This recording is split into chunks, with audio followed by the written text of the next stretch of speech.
അല്പം കൗതുകമുള്ള ഒരു വാർത്തയിലേക്ക് നമ്മൾ കടക്കുകയാണ്. തൃശൂർ മതിലകത്ത് അങ്കണവാടി ജീവനക്കാരുടെ 3.5 പവന്റെ സ്വർണ്ണമാല കാക്ക കൊത്തിക്കൊണ്ടുപോയി. കാക്കയെ കല്ലെറിഞ്ഞ് നാട്ടുകാർ മാല തിരിച്ചെടുത്തു. ഒരു പ്രതികരണമുണ്ട്. ക്ലീനിങ് തുടങ്ങിയപ്പോഴാണ് എനിക്ക് തോന്നിയത് മാല ഊരി വെക്കാം, കൊളുത്തി പൊട്ടിയാലോന്ന് വിചാരിച്ച് അങ്കണവാടി തുറക്കാൻ ചെന്നപ്പോൾ അങ്കണവാടി തുറക്കാൻ കിട്ടണില്ല. അത് ശരി, ആരെങ്കിലും വരുമ്പോൾ തുറപ്പിക്കാമെന്ന് വിചാരിച്ച് ഞാൻ ക്ലീനിങ് തുടങ്ങി.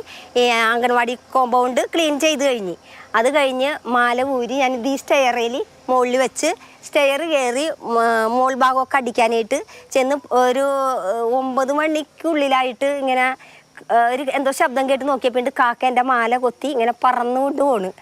അപ്പോൾ ഞാൻ അവിടെ നിന്ന് വിഷമിച്ച് കരഞ്ഞ് കൈയൊട്ടിയൊക്കെ വരികയാണ് ഇങ്ങനെ കാക്ക താഴ്ത്തിടാൻ വേണ്ടി. അപ്പോഴേക്കും സ്കൂൾ ബസ് വന്ന സമയമായിരുന്നു. കുട്ടികളും മാതാപിതാക്കളും പിന്നെ അതിൽ കൂടി പോണവരൊക്കെ ഉള്ള കാരണം എൻ്റെ ശബ്ദം കേട്ട് അവരും ഇങ്ങോട്ട് ഒച്ചയെടുത്ത് വന്നപ്പോൾ കാക്ക അത് താഴെ ഇട്ട്. MS ലിഷോയ് ചെയ്യുന്നുണ്ട്. ലിഷോയ്, സ്വർണത്തിന്റെ തീവില, മോട്ടാക്കൽ, സ്വർണ്ണക്കടത്തുകാർ ഇവർക്കൊക്കെ ചാകരക്കാലമാണ്. അപ്പോൾ കാക്കയ്ക്കും പൊന്നിനോട് മോഹമെന്ന് തോന്നിപ്പോകുന്ന കൗതുക പ്രതികരണവും. എന്തായാലും സ്വർണം തിരികെ കിട്ടിയതിൻ്റെ ആശ്വാസം ആ വീട്ടമ്മയ്ക്ക് ഉണ്ട്. ലിഷോയ്, എന്താണ് സംഭവിച്ചത്? അതെ, നമ്മൾ നാട്ടിൻപുറത്തൊക്കെ സാധാരണഗതിയിൽ ഞങ്ങളുടെ നാട്ടിലൊക്കെ പറയുന്നത് കുട്ടികളുടെ അടുത്ത് എന്തെങ്കിലും സാധനങ്ങൾ അവരെ കാണാതെ ഒളിപ്പിച്ച് വെക്കാനൊക്കെയായി പറയുന്ന ഒരു കാര്യമുണ്ട്, കാക്ക കൊത്തി കൊണ്ടുപോയിന്ന്. പക്ഷേ ഇതിപ്പോൾ ശരിക്കും അതൊരു യാഥാർത്ഥ്യമായിരിക്കുകയാണ്. നമ്മളെ സംബന്ധിച്ചിടത്തോളം ഇതൊരു കൗതുകമുള്ളൊരു കാര്യമാണെങ്കിലും ഷേർലിയെ സംബന്ധിച്ചിടത്തോളം അതൊരു നെഞ്ചിരുകുന്നൊരു കാര്യം തന്നെയാണ്. കാരണം സ്വർണത്തിന് ഇന്നത്തെ ഒരു വില എന്ന് പറയുന്നത് ഗ്രാമിന് 74,000 രൂപയിലധികമാണ്. അപ്പോൾ അതായത് പവന് 74,000 രൂപയിലധികമാണ്. അപ്പോൾ അങ്ങനെയുള്ളൊരു സമയത്ത് 3 പവൻ്റെ ഒരു മാല പോവുക എന്ന് പറഞ്ഞാൽ അത് ഈ പറഞ്ഞ പോലെ തന്നെ കാക്ക കൊത്തിക്കൊണ്ട് പോയി. ആ കാക്കയെ പിന്നീട് ആ കാക്ക കൊത്തിക്കൊണ്ടുപോയ സമയത്ത് ഷേർലി അവിടെ കിടന്ന് നിലവിളിക്കുകയാണ് ഉണ്ടായത്. അങ്ങനെയാണ് എല്ലാവരും കേൾക്കുന്നത്. ഇത്തരത്തിൽ നമുക്കൊരു കൗതുകവും ഒക്കെ ആയിട്ട് തോന്നും. പക്ഷെ ഒന്ന് ആലോചിച്ച് നോക്ക്, അത് ആ സ്വർണം തിരിച്ച് കിട്ടിയില്ലായിരുന്നെങ്കിൽ, കാരണം 3 പവനാണ്, എത്രത്തോളം അതിന്റെ മൂല്യമുണ്ട്.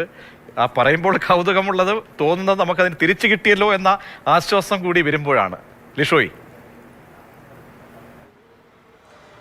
തീർച്ചയായും. അതായത് സ്വർണത്തിൻ്റെ ഇന്നത്തെ വിലയും ഒക്കെ ഈ ഒരു കാലഘട്ടത്തിലെ വിലയൊക്കെ വെച്ച് നോക്കുമ്പോൾ അത് അഥവാ കിട്ടിയില്ലെങ്കിൽ ഈ കാക്കയ്ക്ക് എന്തായാലും അതുകൊണ്ട് ഒരു ഉപകാരവുമില്ല. കാക്ക ഇപ്പോൾ ആ ഒരു സ്വർണ്ണമാല ഇട്ട് നടക്കാനും പോകുന്നില്ല, അതുകൊണ്ട് വിൽക്കാനും പോകുന്നില്ല. അപ്പോൾ അതുകൊണ്ട് കാക്കയ്ക്ക് എന്തായാലും ഈ മാല കൊണ്ട് ഉപകാരമില്ല.